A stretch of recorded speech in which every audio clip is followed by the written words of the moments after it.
নমস্কার সকলকে, আবার এক নতুন ধরনের রেসিপি নিয়ে তোমাদের কাছে হাজির হলাম। কেমন আছো তোমরা সবাই? আশা করি সবাই ভালো আছো। নিমন্ত্রণ বাড়ির মতো তোমাদের সঙ্গে আমের চাটনির রেসিপি তোমাদের সঙ্গে শেয়ার করছি। এখানে আমি নিয়েছি আম, নিয়েছি 4টে, আর এদিকে নিয়েছি চিনি, তেল, শুকনো লঙ্কা, নুন, 5 ফোড়ন, গোটা জিরে আর হলুদ আর মৌরি। এই কটা উপকরণ নিয়ে আজকে চলো আমাদের রেসিপি। এখানে আমটাকে ভালো করে ধুয়ে নিচ্ছি, দিয়ে আমি এটাকে কেটে নিচ্ছি। চলো কেটে নেওয়ার পরে আবার আসছি ফিরে।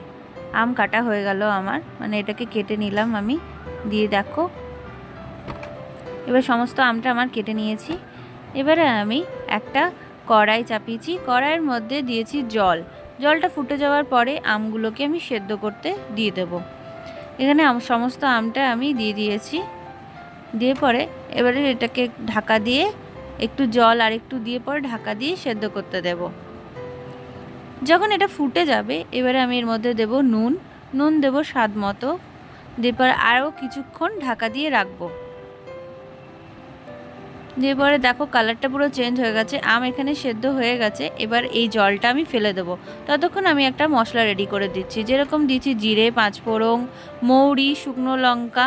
এটাকে ভালো করে আমি একটুখানি ড্রাই রোস্ট করে নেব, দিয়ে পরে মিক্সিতে আমি এটাকে গুঁড়ো করে নিচ্ছি। গুঁড়ো করে নেওয়ার পরে বেশি একদম মিহি করিনি, হালকা একটু মিহি করেছি। এবারে কড়াইয়ের মধ্যে আবার তেল দিয়েছি, এখানে আমি 4 চামচের মতো তেল দিয়েছি। দিয়ে পরে 5 ফোড়ন দিয়েছি। অনেকে এখানে গোটা ইয়েও দিতে পারো, মানে সর্ষেও দিতে পারো। আমি এখানে 5 ফোড়নই দিয়েছি আর শুকনো লঙ্কা। এবারে আমগুলোকে একটু ভেজে নেব। দিয়ে ভেজে নেওয়ার পরে আমগুলো ভেজে নিয়েছি। ভেজে নেওয়ার পরে আমি এখানে একটু নুনটা অ্যাড করে দিলাম, আর দিয়েছি 1 চিমটে হলুদ দেওয়ার পরে আমি এখানে দিয়েছি 1 চিমটে কাশ্মীর লঙ্কার গুঁড়ো। কাশ্মীর লঙ্কা যারা দেবে না তারা স্কিপও করতে পারো, কিন্তু দিলে একটু কালারটা ভালো আসবে। এবার এটাকে নেড়ে চেড়ে এবার আমি জল দিয়ে এটাকে ঢাকা দিয়ে দেব। ঢাকা দিয়ে বন্ধ করে রাখবো। দিয়ে কিছুক্ষণ পরে আবার ফিরে আসছি, আমার জলটা ফুটে গেছে। এবার আমি চিনিটা অ্যাড করব।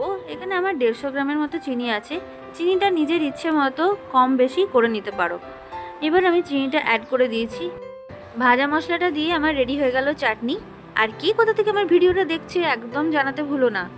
অবশ্যই আমার কমেন্টে জানিয়ে বলবে যে কেমন লাগলো ভিডিও। প্লিজ একটা লাইক করে দেবেন।